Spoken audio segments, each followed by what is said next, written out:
ದೇವರ ಪರಿಶುದ್ಧ ನಾಮಕ್ಕೆ ಸ್ತೋತ್ರ ಉಂಟಾಗಲಿ. ಈ 2 ನಿಮಿಷ ನಿಮ್ಮೊಟ್ಟಿಗೆ ಕಾರ್ಯಕ್ರಮಕ್ಕೆ ನಿಮ್ಮನ್ನು ಸ್ವಾಗತಿಸ್ತೇನೆ. ಈ ದಿನಕ್ಕೆ ನೇಮಕವಾದಂಥ ದೇವರ ವಾಕ್ಯವನ್ನು ನೋಡಿಕೊಳ್ಳೋಣ. ಮತ್ತಾಯ 24:35. ಭೂಮಿ ಆಕಾಶಗಳು ಅಳಿದು ಹೋಗುವು, ಆದರೆ ನನ್ನ ಮಾತುಗಳು ಎಂದಿಗೂ ಅಳಿದು ಹೋಗುವುದಿಲ್ಲ ಎಂಬುವಂಥದ್ದೇ.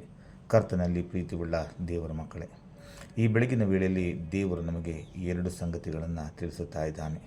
ಈ 2 ರಹಸ್ಯಕರವಾದಂಥ ವಿಷಯವನ್ನು ನಮ್ಮೊಟ್ಟಿಗೆ ಹಂಚಿಕೊಳ್ಳುತ್ತಾ ಇದ್ದಾನೆ. ಮೊದಲನೆಯದಾಗಿ ಭೂಮಿಯು ಮತ್ತು ಆಕಾಶವು ಅಳಿದು ಹೋಗುತ್ತದೆ ಎಂಬುದಾಗಿ.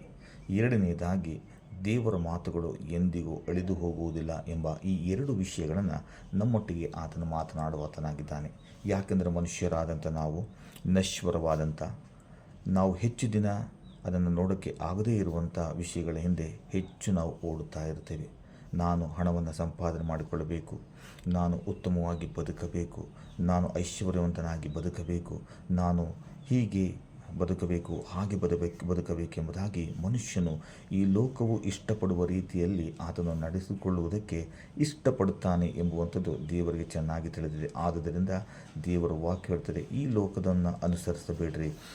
ಈ ಲೋಕವು ಅದು ಶಾಶ್ವತವಾಗಿ ಇರುವುದಿಲ್ಲ. ಒಂದು ಕಾಲ ಬರುವಾಗ ಇದು ನಶಿಸಿ ಹೋಗುತ್ತದೆ. ಒಂದು ಕಾಲ ಬರುವಾಗ ಈ ಲೋಕಕ್ಕೆ ಅಂತ್ಯವಿದೆ. ಆದರೆ ನನ್ನ ಮಾತುಗಳಾದರೂ ಅವು ಶಾಶ್ವತವಾಗಿ ನಿಲ್ಲುವಂಥದ್ದಾಗಿದೆ.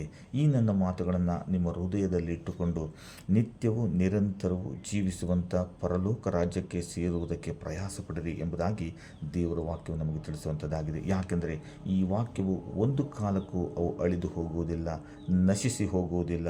ಆದುದರಿಂದ ಯಾರ್ಯಾರು ನನ್ನ ವಾಕ್ಯಗಳನ್ನು ಅವರು ಅಂಗೀಕಾರ ಮಾಡಿಕೊಂಡು ಯಾರ್ಯಾರು ನನ್ನ ವಾಕ್ಯವನ್ನು ಪ್ರೀತಿಸುತ್ತಾರೋ ಅವರು ತಾನೇ ನಿತ್ಯತ್ವದಲ್ಲಿ ಜೀವಿಸುವುದಕ್ಕೆ ಸಾಧ್ಯ. ಆದುದರಿಂದ ಈ ನಶಿಸದೆ ಹೋಗದೇ ಇರುವಂಥ ಈ ವಾಕ್ಯಗಳನ್ನು ಹಿಂಬಾಲಿಸಿರಿ ಎಂಬುದಾಗಿ ದೇವರ ವಾಕ್ಯವನ್ನು ನಮಗೆ ತಿಳಿಸುವಂಥದ್ದಾಗಿದೆ. ಪ್ರಿಯರೇ, ನಾನು ಮತ್ತು ನೀವುಗಳು ಅಳಿದು ಹೋಗದೇ ಇರುವಂಥ ಈ ವಾಕ್ಯವನ್ನು ಪ್ರೀತಿಸಿ ವಾಕ್ಯದ ಬೆಳಕಿನಲ್ಲಿ ನಡೆಯೋಣ. ದೇವರು ಈ ವಾಕ್ಯಗಳನ್ನು ಆಶೀರ್ವದಿಸಲಿ. ನಿಮ್ಮ ದಿನವು ಶುಭಕರವಾಗಿರಲಿ. ಆಮೇನ್.